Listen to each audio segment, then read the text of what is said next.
Bonjour à tous. Les propositions de modification au Code des courses, qui seront soumises au comité de France Gallo le 12 juin prochain, s'articulent autour de 3 axes. Les propositions de modification d'ordre général, les propositions de modification relatives aux règles de contrôle antidopage et les propositions de modification relatives aux courses à réclamer.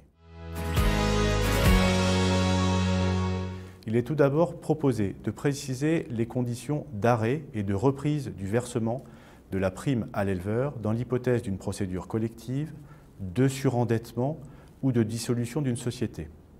Il est également proposé de faire évoluer la contribution des propriétaires qui ont recours à des amateurs compte tenu de la diminution du nombre de courses d'amateurs au cours des dernières années.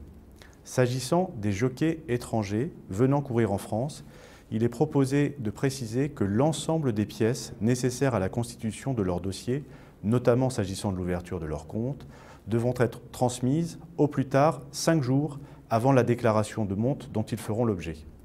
S'agissant des juments ayant été saillies et qui seraient vides, il est proposé de préciser qu'elles seront autorisées à courir à nouveau 45 jours après élaboration d'un certificat de vacuité.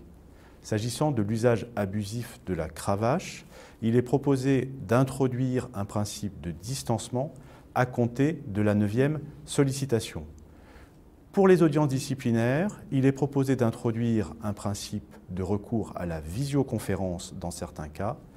Enfin, s'agissant du stage s'adressant aux candidats entraîneurs publics, il est proposé de faire évoluer les modalités de ce stage.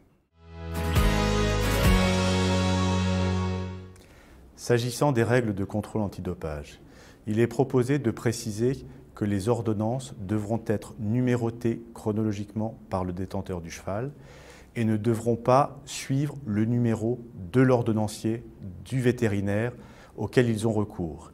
Il est également proposé de préciser qu'un médicament vétérinaire ou un produit apparenté n'ayant pas d'autorisation de mise sur le marché ou n'entrant pas dans la pratique vétérinaire de la cascade sera considéré comme une substance de catégorie 2 qui ne doit jamais être administrée à un cheval de course. Enfin, il est proposé d'introduire un principe de dématérialisation des procès-verbaux de prélèvement des chevaux faisant l'objet d'un prélèvement biologique. S'agissant des courses à réclamer, il est proposé de préciser que tout bulletin déposé par une personne à désigner dans les 72 heures devra l'être par une personne titulaire d'un agrément délivré par les commissaires de France Gallo.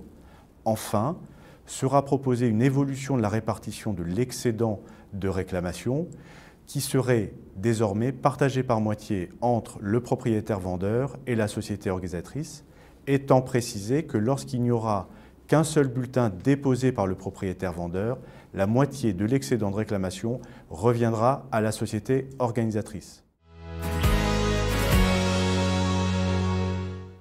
Les propositions de modification adoptées par le comité devront être approuvées par le ministère de l'Agriculture.